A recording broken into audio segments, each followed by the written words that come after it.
وما كان الله ليطلعكم على الغيب ولكن الله يجتبي من رسله من يشاء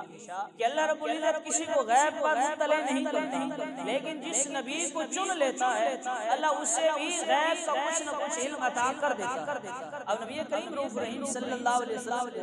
اللہ رب العزت نے کتنا علم عطا فرمایا۔ یہ صحیح بخاری کی روایت ہے 6604۔ حضرت حذیفہ رضی اللہ تعالیٰ عنہ فرماتے ہیں قال لقد خطب النبي صلی اللہ علیہ وآلہ وسلم خطبۃ، نبی کریم رؤوف رحیم صلی اللہ علیہ وسلم نے خطبہ ارشاد فرمایا ما ترک فیہا شیئا، نبی کریم رؤوف رحیم صلی اللہ علیہ وسلم نے اس خطبے کے اندر کوئی چیز نہیں چھوڑی الی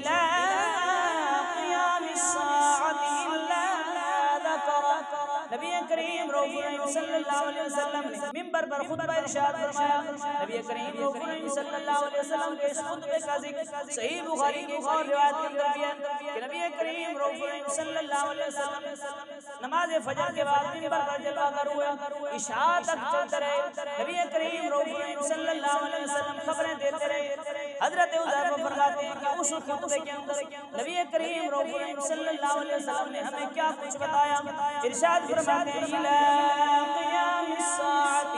الا ذکر، ارشاد فرمایا کی ابتدا سے لے کر قیامت کی انتہا تک، لوگوں کے جنت میں جانے تک، لوگوں کے جہنم میں جانے تک، ہر چیز کا علم مصطفیٰ نے ہمیں عطا فرما دیا۔